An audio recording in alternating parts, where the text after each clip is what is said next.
Hey guys, how's it going? Hope you're doing well. My name is Crown, and today I'm going to read you some very interesting stories that I hope that you're gonna love. And now, without further ado, let's go!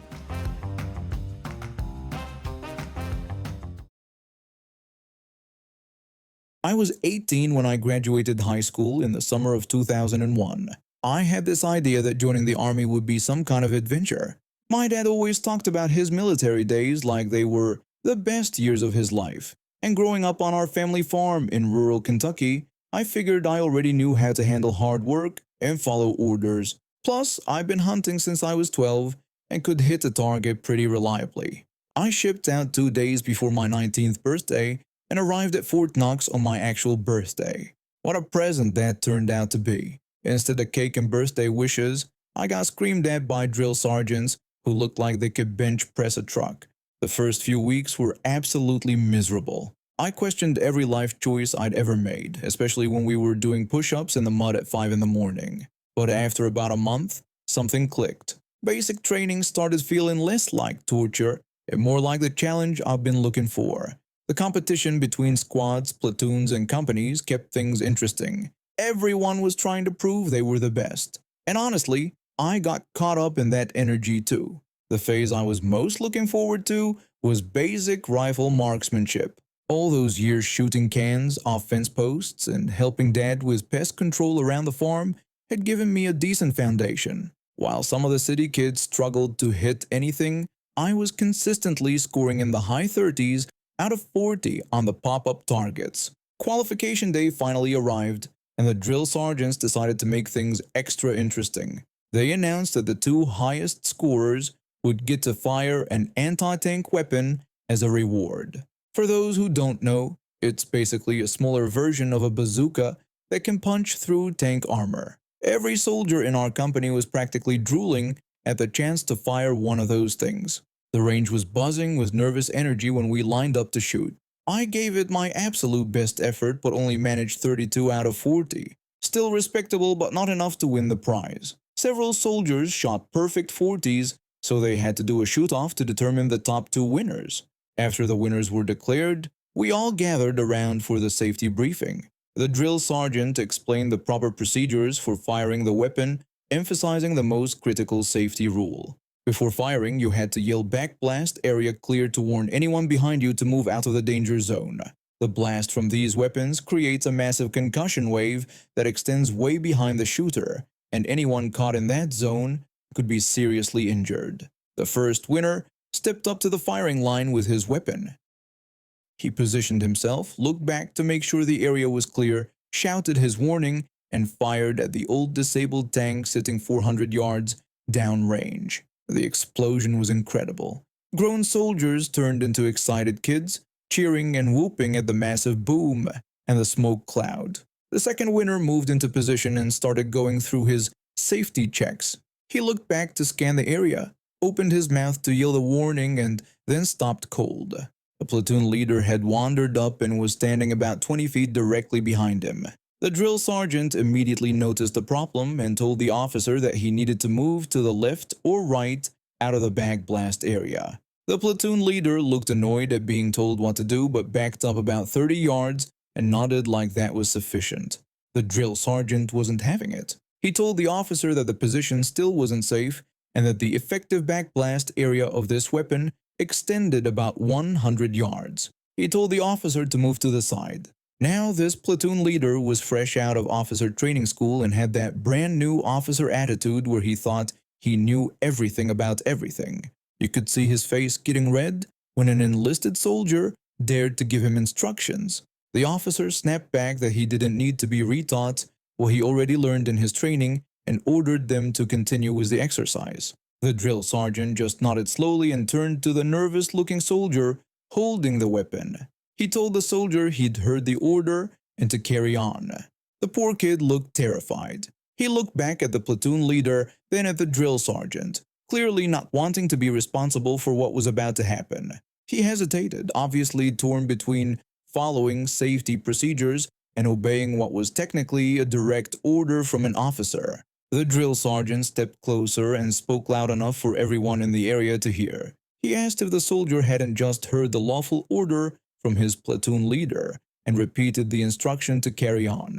The soldier swallowed hard, took a deep breath, and went through his final checks. He yelled, "Backblast area clear" one more time, looked back at the stubborn officer still standing in the danger zone, shrugged his shoulders, aimed at the target, and fired. The explosion was massive, but this time, instead of just watching the target get obliterated, we all turned to see the platoon leader get absolutely flattened by the concussion wave. The blast knocked him clean off his feet and sent him sprawling on the ground like a rag doll. When he finally managed to get back up, he was a complete mess. His face was covered in dirt and grass, and every bit of mucus he apparently had stored up in his sinuses was now streaming down his face. He could barely stand straight and was swaying like he'd been drinking. The look of shocked confusion on his face was something to see. The drill sergeant gave the all clear signal and walked over to check on the aftermath.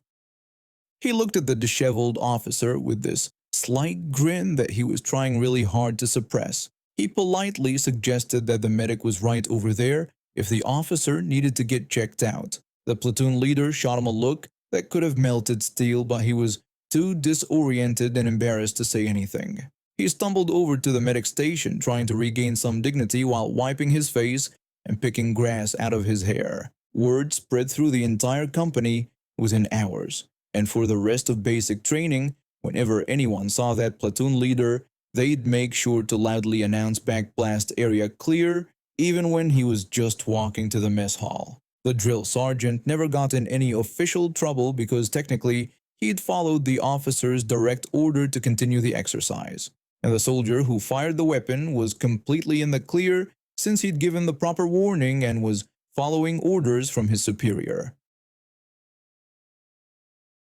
My father-in-law joined the Royal Air Force right after school because he had a knack for electronics. The military trained him well, and he became their top radio technician. His job was checking aircraft radios before takeoff. Without his approval, planes stayed grounded. He took pride in his work because pilots depended on him for their safety. The base was hot and humid with brutal work schedules. 16-hour shifts were normal when flights were busy. Military standards had to be maintained no matter how tired anyone got. There was one officer on base who made everyone's life miserable. This guy hunted for problems with people. He inspected uniforms like he was searching for hidden treasure, finding tiny flaws just to write people up. Everyone knew he was trouble. One day, my father-in-law finished a 16-hour overnight shift. He was exhausted but only got 4 hours of rest before uniform inspection. Despite running on fumes, he prepared his uniform properly and cleaned himself up. He knew this officer would look for any excuse to cause problems. The inspection started, and the officer moved down the line checking uniforms. He reached my father-in-law, who stood at perfect attention. The officer began his inspection with his usual nasty attitude. The officer demanded to know what they had here with this airman. My father-in-law stayed silent because speaking during inspection was forbidden unless asked directly. Then the officer did something petty. He lifted the buttons on my father-in-law's jacket to check their backs. Not the visible fronts, but the hidden backs, pressed against fabric. The officer announced that these brass buttons had not been polished on the back and called it unacceptable. My father-in-law said he had polished all visible parts of his uniform. The officer claimed he could see dirt on the button backs and said my father-in-law had failed to maintain proper standards. Remember, he was talking about parts of buttons that nobody could see unless you lifted them. My father-in-law had worked 16 hours straight, and this guy was complaining about invisible dirt. The officer put my father-in-law on punishment duty for 7 days, confined to base with extra work, saying this would teach him attention to detail. So my father-in-law got punishment duty. 7 days confined to base, doing the worst jobs like washing dishes, cleaning toilets, extra inspections, and kit checks. After punishment duties each day, he got inspected again before sleeping. It was designed to break people down, but the officer made a huge mistake. When you are on punishment duty, you cannot do your regular job. My father-in-law was the only qualified radio technician on the entire base. Without him checking radios, no planes could fly. The first day went smoothly. Pilots figured they would take a day off while my father-in-law served his punishment. Nobody worried yet. By day 2, things got interesting. Pilot pay worked differently back then. Basic pay was around £80 per month, but flying enough hours to qualify for flight allowance almost doubled their income. Most pilots planned their budgets around that extra money. A pilot came to the kitchen where my father-in-law was washing dishes. The pilot asked nicely if my father-in-law could check his radio quickly. My father-in-law apologized and explained he was on punishment duty and could not leave the kitchen. The pilot suggested he could step away for just 5 minutes. My father-in-law repeated that he was on punishment and suspended from normal duties. The pilot left looking disappointed. By the end of day 2, half the pilots on base had visited the kitchen asking the same thing. When my father-in-law finished punishment duties and returned to barracks, pilots showed up there too. A pilot pointed out that my father-in-law was off duty now and asked if he could check one radio. My father-in-law explained that being off duty meant he could not perform any duties. The pilot tried convincing him by saying they would clear it with officers and asking for just this once. My father-in-law insisted he was serving punishment and needed to be a good airman by following orders exactly. One after another, pilots kept asking. Some got desperate because they could see their flight pay disappearing, but my father-in-law stuck to his position. He was on punishment duty and would be the perfect punished airman. By day 3, pilots calculated that most would lose their flight allowance. These guys had servant wages to pay, laundry bills, living expenses, and bar tabs at the mess. This was becoming a financial disaster. The pilots gathered and went to their commanding officers. The pilots told their superior officers they had a serious problem with the radio technician situation. The officers took these complaints directly to the base commanding officer. The commanding officer called the inspection officer for a private meeting. The commanding officer demanded an explanation for why half his pilots could not fly over some uniform problem. The inspection officer explained that the airman's buttons were not properly maintained, and standards had to be upheld. The commanding officer asked if he was being told that the entire air operation was grounded over the backs of brass buttons. The inspection officer replied that military discipline required attention to detail. I imagine that conversation did not go well for the inspection officer. The next day, something amazing happened. My father-in-law got called to see the commanding officer. The commanding officer told my father-in-law there had been an administrative error with his punishment, and the charges were being dropped completely. He emphasized they were not reduced or changed, but completely erased. He said it never happened, and my father-in-law had a clean record. Then he asked my father-in-law to go check those radios immediately. My father-in-law agreed and said he would handle it right away. Just like that, he returned to regular duties. Planes started flying again and pilots got their flight hours. For the rest of his time at that base, my father-in-law never received another punishment. Not one.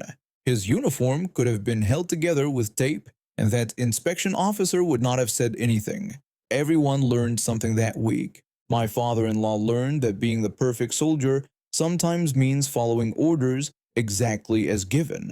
The inspection officer learned not to mess with the one person who could ground the entire Air Force over uniform buttons. The pilots made sure to stay friendly with my father-in-law after that. My house sits right next to my old elementary school. The back fence of our property actually touches the school grounds. When I turned 15, I got really into nitro-powered remote-controlled cars. These aren't toy store cars. They're serious machines with real two-stroke engines that can hit 40 miles per hour. My dad bought me an orange one for my birthday that cost about $400.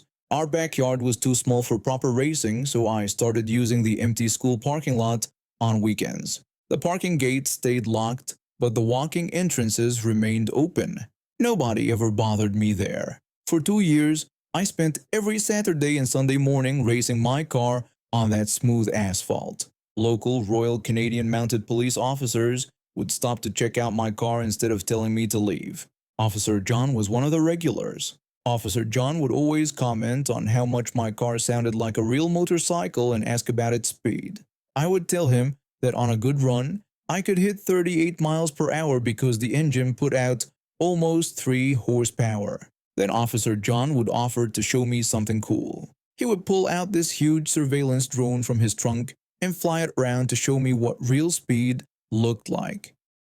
He explained that this was what they used for search and rescue operations. We did this maybe 6 or 7 times over those 2 years. I thought all cops were that friendly. Then June 2016 happened. I was out there on a Sunday morning when I heard sirens. A patrol car pulled up and out stepped this young officer with a perfectly pressed uniform. He walked toward me like I was some kind of dangerous criminal. The officer ordered me to stop what I was doing right away and step away from my device. I greeted him politely and explained that I was just running my remote-controlled car and that Officer John and the other guys were fine with it. The officer said he didn't care what other officers had told me and that I was on federal property without permission and needed to leave immediately. I pointed out that this was just the elementary school and that I lived right next door. He told me not to argue with him because this was government property and I was trespassing. He said he needed to search my bag. He grabbed my backpack and started going through everything. He pulled out my tools, spare batteries, and then found the small bottle of rubbing alcohol I used to clean my hands after handling nitro fuel. The officer asked what this dangerous liquid was. I explained that it was just rubbing alcohol and that I used it to clean my hands after touching the fuel. He claimed that this could be used to make explosives. I repeated that it was just rubbing alcohol that you could buy anywhere. He said that wasn't for me to decide and told me he was issuing a citation for unlawfully operating a remote-controlled aircraft on federal property. I pointed out that it was a car that didn't fly, not an aircraft. He told me not to get smart with him. He spent 10 minutes writing up a ticket for $187. The officer told me that I had 30 days to pay the fine or appear in court and warned that if he caught me back there again, I would be arrested. When I got home, my parents looked at the ticket in confusion. My dad said the citation didn't make sense because it mentioned a remote-controlled aircraft when my car didn't fly. My mom suggested that maybe I should just pay it and move on. My dad refused and said the cop was clearly on a power trip and that we were going to fight this. I spent weeks researching the law. The citation was specifically for people who operated gas-powered remote-controlled airplanes in restricted areas without permission. The key word was airplanes. My car never left the ground. I also discovered the school wasn't federal property at all. It was municipal property owned by the town. The cop had been completely wrong. Every police car in our town had dashboard cameras, so I filed a request to get the footage. 3 months later, my court date arrived. I walked into the courthouse with my research and a copy of the dashcam video. The same cop was there, looking confident. When we went outside the courtroom to wait, he walked over to me. The officer offered to talk to the prosecutor and get my fine reduced to half if I just pleaded guilty, saying it would save everyone time. I declined and said I wanted to fight this. I heard him mutter something under his breath that sounded like he called me a name.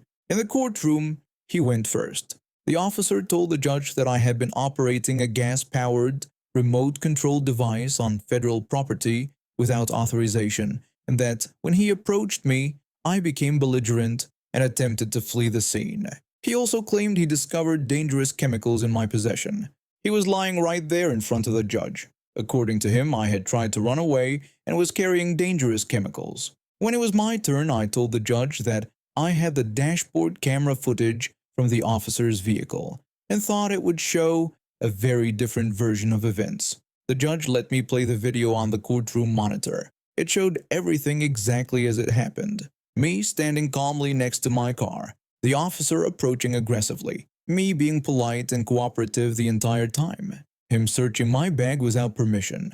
The footage also clearly showed him pointing his finger aggressively and taking a confrontational stance toward a 17-year-old kid who was standing completely still. When it finished, the judge turned to the officer. The judge asked the officer if he had just lied under oath in the courtroom. The officer claimed that he may have misremembered some details. The judge questioned how he could misremember when the video showed me being completely cooperative while he behaved aggressively toward me. The judge called it a clear abuse of power.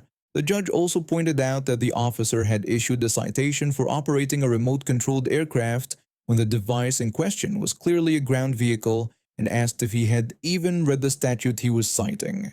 The officer said he believed it applied to all remote-controlled devices. The judge told him that he should have researched it before issuing the citation and that this was a waste of court resources and taxpayer money. The judge dismissed the case and strongly recommended that the officer familiarize himself with the difference between municipal and federal property, as well as the specific statutes he was attempting to enforce. The cop looked embarrassed. People in the gallery were shaking their heads and giving him dirty looks.